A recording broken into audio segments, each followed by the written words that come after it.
उसे जरूर दूंगा। संकल्प लेने लगे, लेकिन फिर भी शुक्राचार्य जी नहीं माने।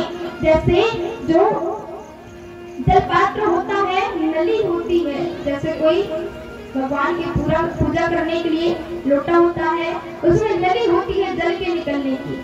उसी नली में जाकर शुक्राचार्य जी छोटा सा रूप बनाकर बैठ गए कि अब जल ही नहीं निकलेगा तो संकल्प कैसे लोगे।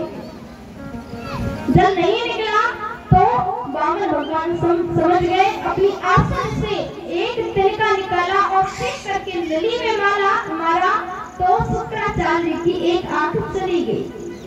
दौड़ते भागते वो चले गए कि राजन अब तेरा विनाश होकर रहेगा।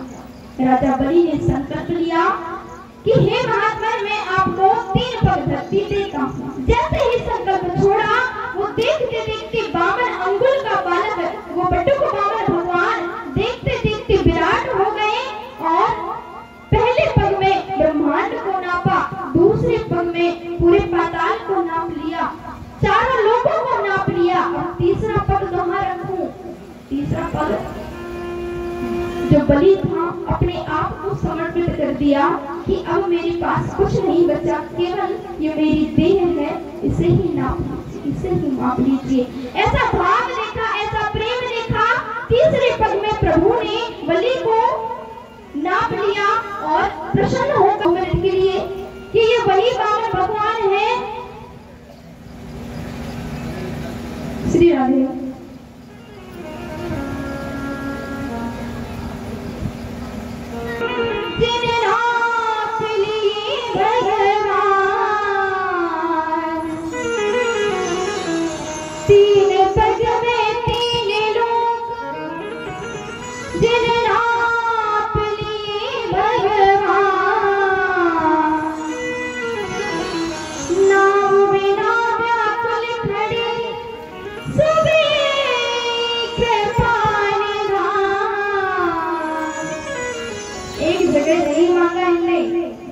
यहाँ आए, कहा वामन बन करके बलि के द्वार पर आए तो 3 पग धरती मांगी।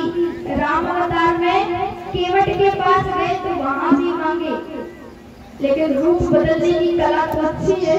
इधर मापने का समय आया तो विराट रूप धारण कर लिया। जब उधर गंगा पार करनी थी, उधर भी विराट रूप धारण कर लेते। लेकिन ये तो कथाएं हैं, अगर राम कथा में प्रवेश करेंगे तो फिर तो समय का पता नहीं चलेगा। आइए सभी लोग पदामी 3 पग में महाराज बलि की धरती पूरा जो भी राजपाट था सब माप लिए। ऐसे वामन बन करके देवताओं को एक बार फिर प्रभु ने सहारा दिया है। अब मनमंत्रों की कथा आती है। एक मनमंत्र में गज और ग्राह की कथा आती है, जिसमें जो गज इंद्रदुम्न नाम का राजा था, पिछले जन्म में शाप मिला कि जा मूढ़ अगस्त ऋषि का शाप था, क्योंकि वो इंद्रदुम्न नाम का राजा बड़ा ही प्रतापी था, जो तप करने के लिए बैठा था। अगस्त ऋषि सामने से आ रहे थे, बोले राजन मेरे मार्ग से हट जाओ, लेकिन तपस्या में लीन वो राजा नहीं हटे। शाप दिया कि हे मूढ़, तो मेरा रास्ता छीन कर बैठा है, जा तुझे शाप देता हूँ, जैसे हाथी की तरह मदमस्त तू यहाँ बैठा है, वैसे ही जा, तो जाकर एक गज बन जा, एक हाथी बन जा। ये वही इंद्रदुम्न नाम का राजा हाथी बनकर जन्म लिया, और जो ग्राह बनकर जन्म लिया वो एक हाहाहू नाम का एक गंधर्व था, जिसका काम था सबको हंसाने का। उसे भी शाप मिला कि जाकर तुम एक मगर बन जाओ, मगरमच्छ बन जाओ।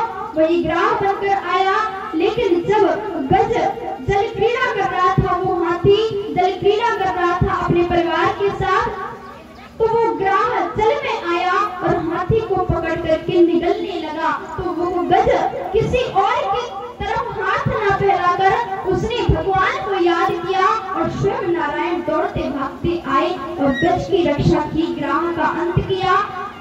अगले मनवंतर में कथा आती है कि एक में प्रभु नारायण ने मत्स्य अवतार धारण किया, जिसमें स्वयं एक मछली के रूप में अवतार लिए, मत्स्य अवतार धारण किया। एक बार की बात है, सत्यव्रत नाम के राजा हुए। वो राजा नदी में स्नान करने के लिए गए हुए थे। जैसे ही स्नान किया